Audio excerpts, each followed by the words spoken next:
어둠 속에서 펄럭이는 눈보라. 한 청년이 차디찬 문 앞에서 팔을 자른다. 달마대사여, 저를 제자로 받아주십시오. 그는 한쪽 팔을 잃고 수행의 문을 열었다. 이후 그는 나병의 수행자 승찬을 깨우쳐 제3대 조사로 세웠고 머슴살이를 통해 마음의 마지막 그림자를 지웠다.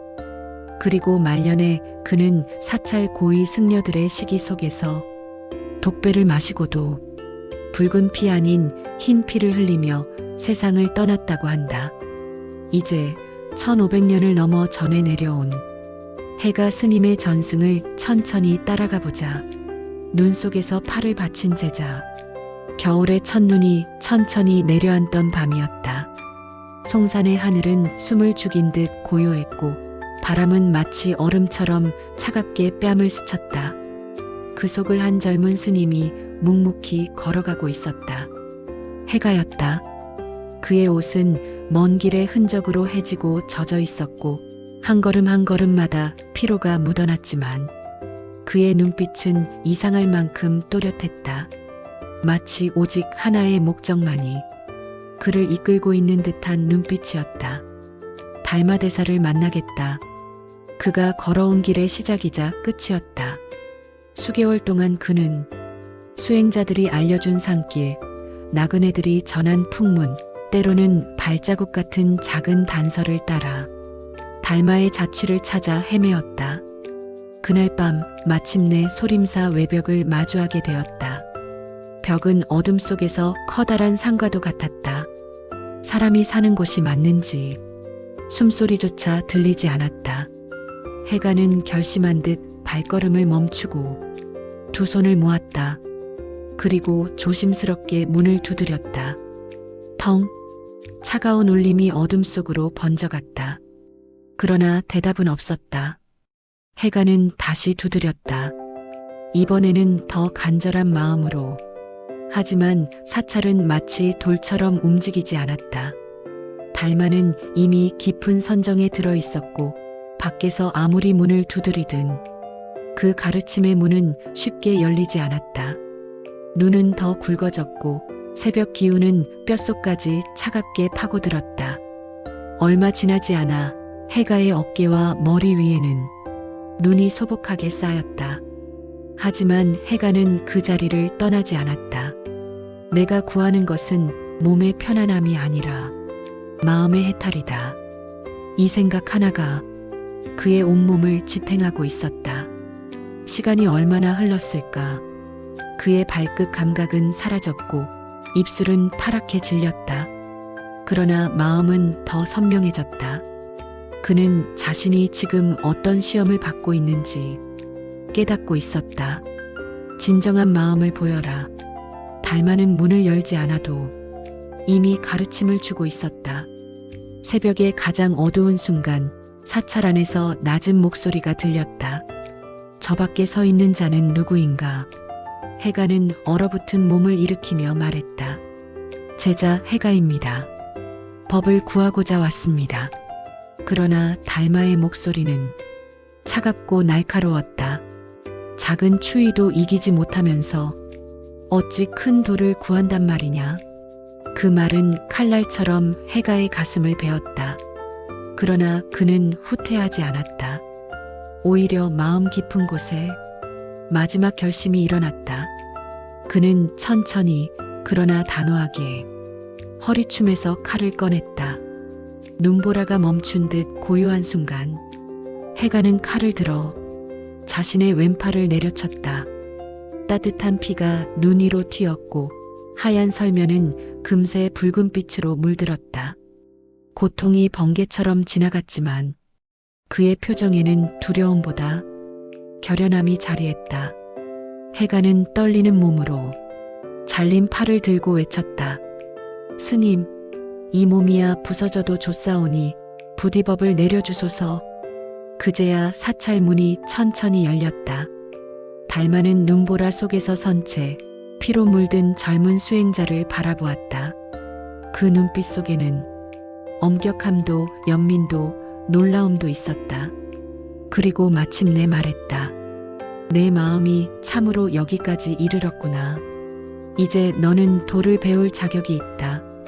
그 순간 모든 고통과 눈보라, 절망과 간절함이 하나로 사라졌다. 해가는 비로소 한 생의 방향을 틀어줄 진짜 스승을 얻었다. 그리고 이 팔을 바친 전승은 천년이 지난 지금도 수행자의 결심과 마음의 무게를 보여주는 가장 상징적인 순간으로 남아있다.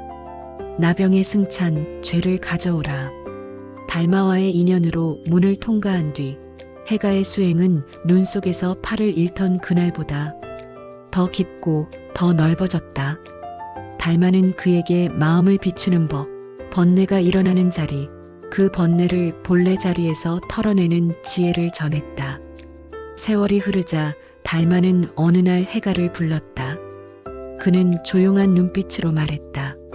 그대는 이제 스스로 사람의 마음을 볼 수 있을 것이네. 이제부터는 그대 길을 걸어가도록 하게. 해가는 그 말에서 스승이 건네는 마지막 배웅을 느꼈다. 그리고 그는 길 위의 수행자가 되었다. 고요한 물처럼 흘러가는 길을 그는 있는 그대로 받아들였다. 그러던 어느 날 중국 전역을 떠돌던 한 수행자에 대한 소문이 들려왔다. 병으로 인해 얼굴이 일그러진 나병. 마을에 들어가면 사람들은 공포에 질려 도망가고 사찰에 발을 들이면 수행자들조차 그를 향해 문을 닫아 걸었다. 그의 이름은 승찬. 그는 나병 때문에 고통받는 것이 아니라 오히려 죄책감이라는 보이지 않는 족쇄 때문에 살아갈 힘을 잃고 있었다. 내가 이런 병을 얻은 것은 지난 생과 이번 생에서 쌓은 죄 때문일 것이다. 그는 자신을 고통 속에 가두고 있었다. 그러던 어느 길가에서 한 노승이 승찬에게 말했다.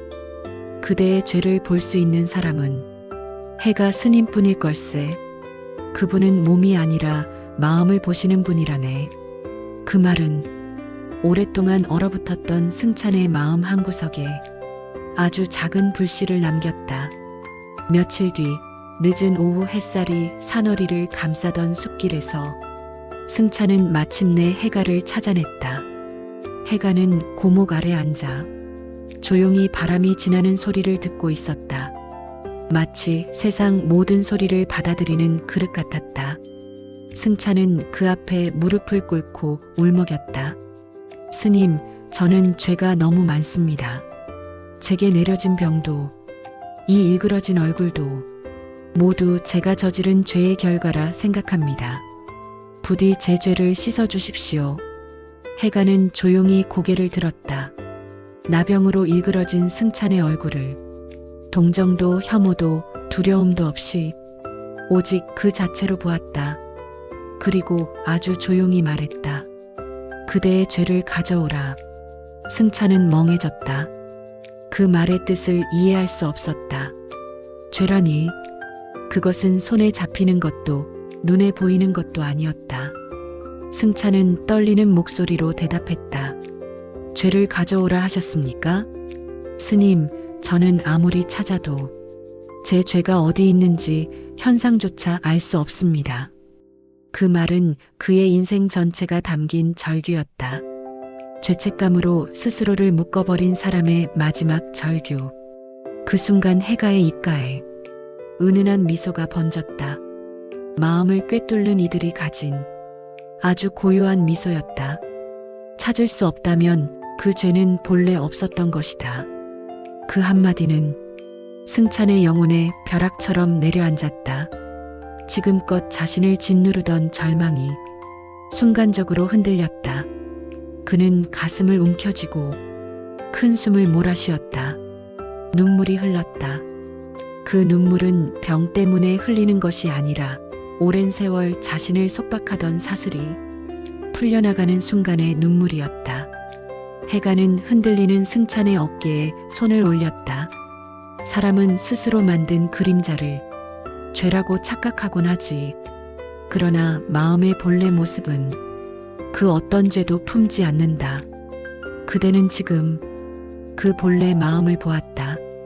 승찬은 땅에 엎드렸다. 해방의 울음이 터졌다.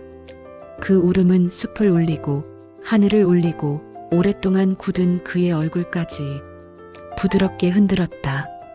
해가는 천천히 말했다. 그대는 도의 문을 보았다.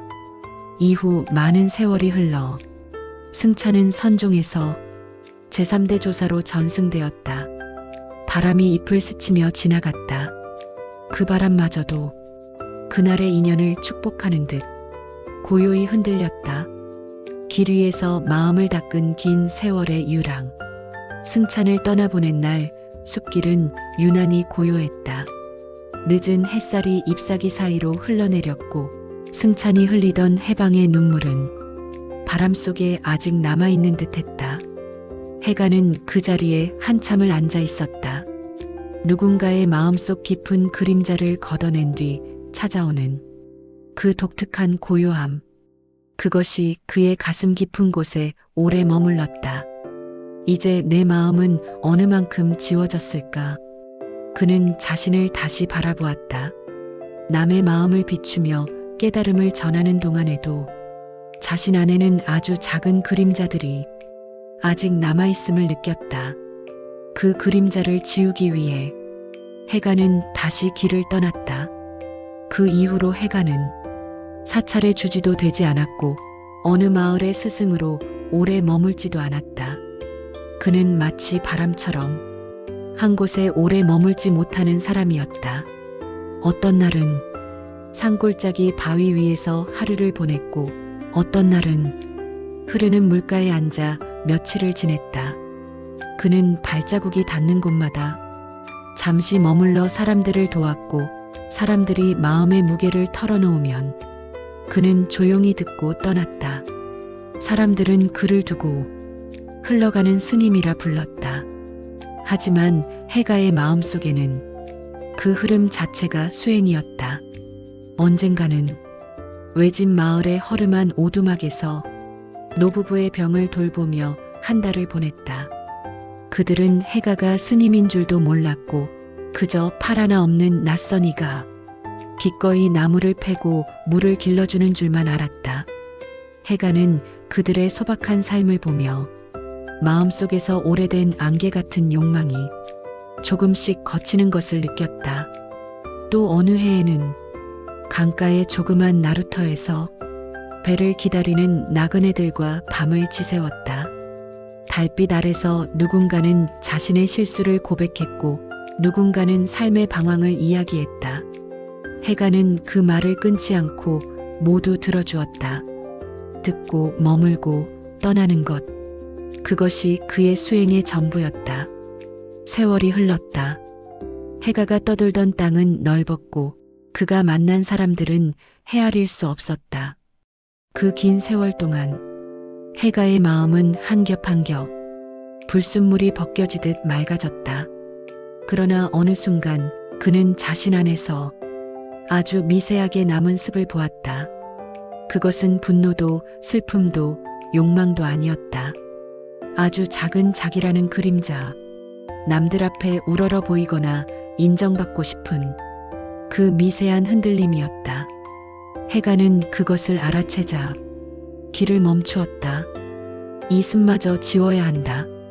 그는 마음속에 남은 마지막 그림자를 지우기 위해 스스로를 가장 낮은 자리로 데려가기로 결심했다. 승찬에게 법을 전하고 달마의 법맥을 잇는 제자가 되었지만 그 사실조차 마음의 흔들림이 될 수 있었기 때문이다. 그리고 어느 작은 마을을 지나던 날 해가는 머슴을 구한다는 소리를 들었다. 그 순간 그는 고개를 들었다.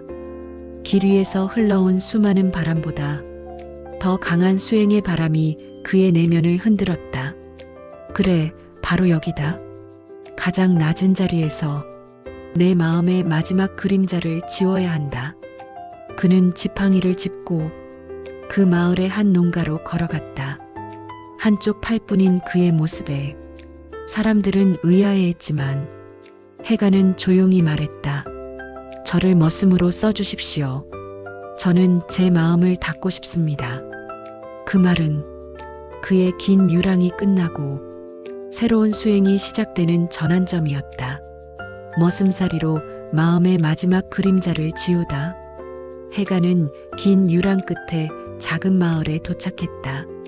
해가 서쪽으로 기울어가는 오후, 논두렁 사이로 바람이 지나가며 흙냄새를 풍기고 있었다.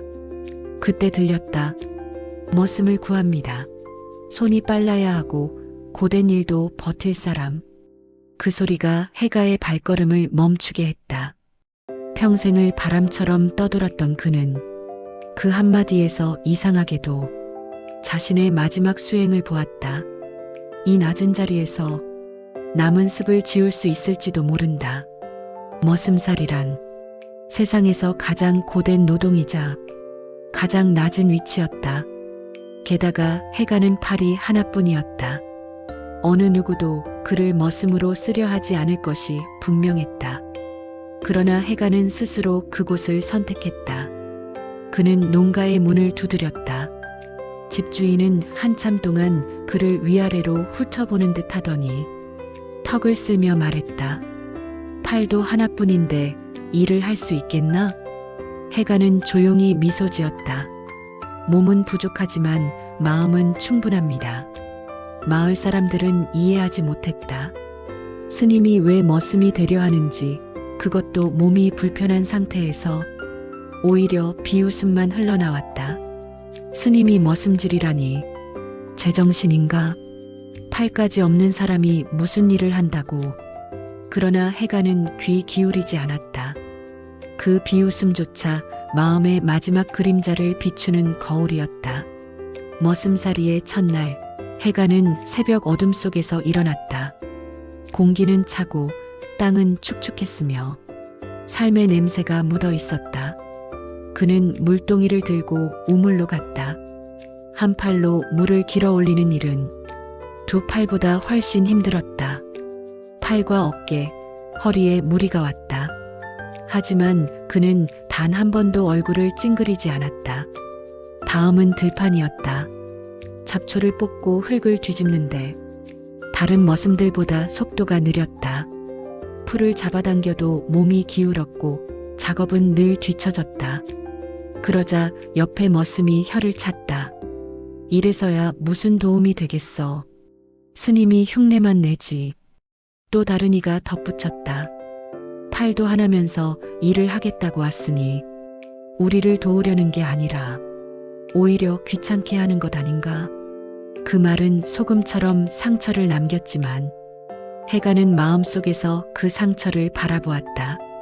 상처가 올라오는 자리, 그곳이 바로 마지막 습의 흔적이었다. 밤이 되면 해가는 헛간 구석에 앉았다.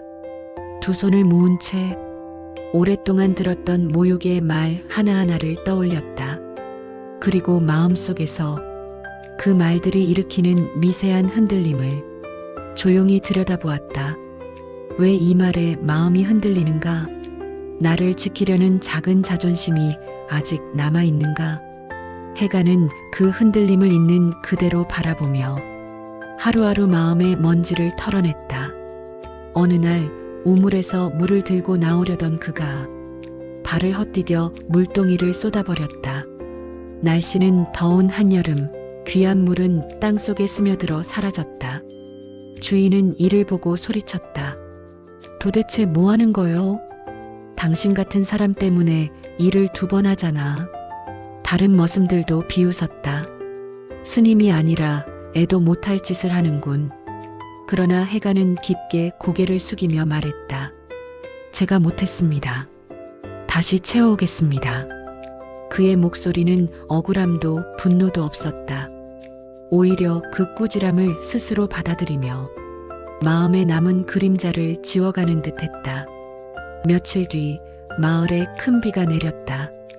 둑이 무너질 위기에 처했지만 사람들은 흙을 쌓을 인력이 부족했다. 그때 해가가 먼저 달려갔다. 한 팔로 삽을 들어가며 넘치는 물살 앞에서 몸을 세웠다. 힘든 자세임에도 그는 단 한 번도 물러나지 않았다. 몇 시간이 지나 둑이 다시 안정되자 마을 사람들은 비로소 그를 바라보았다. 그 농가의 주인은 젖은 해가에게 다가와 말했다. 스님, 내가 그대를 몰랐소. 그러나 해가는 말없이 미소만 지었다. 모욕도 칭찬도 모두 마음을 비추는 거울일 뿐이었다. 그날 밤 해가는 느꼈다. 마지막 숨마저 사라지는구나. 머슴살이는 손과 발을 고되게 했지만 그의 마음을 가장 깊이 씻어낸 수행이었다. 그리고 그는 조용히 말없이 다시 길을 떠날 준비를 했다. 사주된 독배, 흰 피로 남은 마지막 가르침. 머슴살이를 떠난 뒤 해가는 다시 길 위로 나섰다. 그의 걸음은 나이가 100세에 가까워지면서도 여전히 가벼웠다.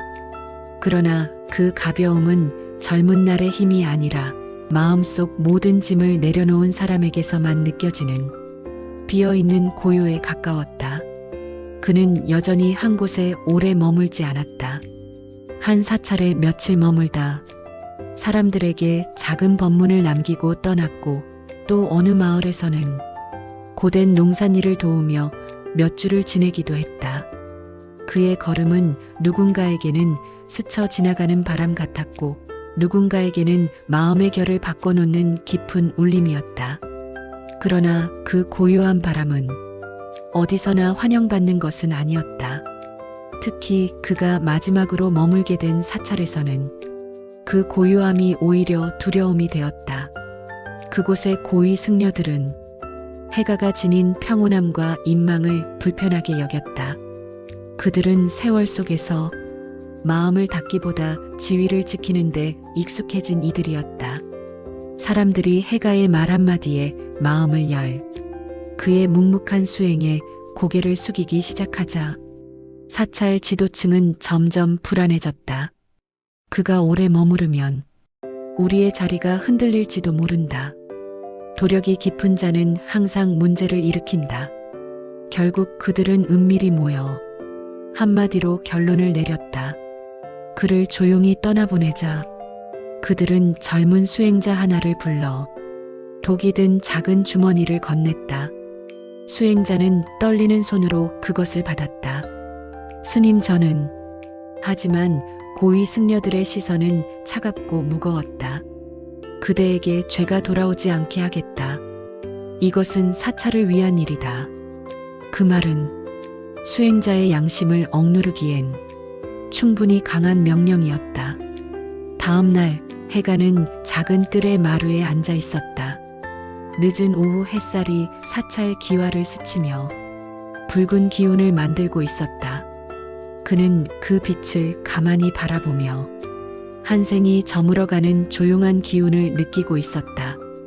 그때 수행자가 다가왔다. 손에는 따뜻한 약차가 담긴 잔이 들려 있었다. 그러나 그의 손은 잔을 들고 있기에는 너무 떨리고 있었다. 해가는 그 떨림을 아주 쉽게 알아보았다. 그는 조용히 잔을 받아들며 말했다. 손이 많이 떨리는구나. 수행자는 얼굴이 창백해졌다. 스스님 죄송합니다. 저는 그는 눈물을 머금고 무릎을 꿇었다. 해가는 부드러운 눈빛으로 고개를 저었다. 그대가 한 일은 그대의 마음이 아니다. 두려움이 사람의 마음을 흔들면 자신도 모르게 잘못된 길로 가게 되지. 수행자의 눈물이 마루 바닥에 떨어졌다. 그 눈물에는 공포죄책감 고통이 뒤섞여 있었다. 해가는 잔을 천천히 들었다. 그의 손은 떨리지 않았다. 그는 한 모금도 남기지 않고 잔을 모두 비웠다. 얼마 지나지 않아 그의 몸이 천천히 식어가기 시작했다. 그러나 그의 표정은 고요했다. 그 고요는 어떤 두려움도 어떤 후회도 담지 않은 완전한 비움의 고요였다. 그가 마지막 숨을 고를 때 사찰의 고위 승려들이 방으로 들어왔다. 그들은 그가 정말 죽었는지 직접 확인하고 싶었던 것이다. 그러나 그들이 본 장면은 평생을 잊지 못할 충격이었다. 해가가 흘린 피가 붉은색이 아니었다. 그 피는 우윳빛처럼 희게 흘러내리고 있었다. 누군가가 떨리는 목소리로 말했다. 흰 피다 어떻게 이런 일이. 그들은 도망치듯 방을 빠져나갔다. 그 흰 피는 책 한 권의 문장보다 더 강하게 그들의 잘못을 꾸짖고 있었기 때문이다. 사람들은 훗날 말했다. 해가는 마지막 순간까지 마음을 맑게 하여 피마저 업을 벗어버렸다. 사찰의 한 수행자는 해가의 곁에서 조용히 속삭였다. 스님, 그대는 잊히지 않을 것입니다. 해가는 대답하지 않았다. 이미 숨은 멈췄지만 그의 얼굴에는 작은 미소가 남아 있었다. 그 미소는 마치 이렇게 말하고 있었다. 어둠이 아무리 깊어도 마음의 빛은 스스로 흐른다.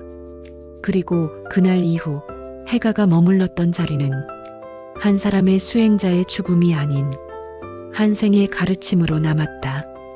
그 가르침은 지금도 600년, 1000년을 지나 바람처럼 이어지고 있다. 감사합니다.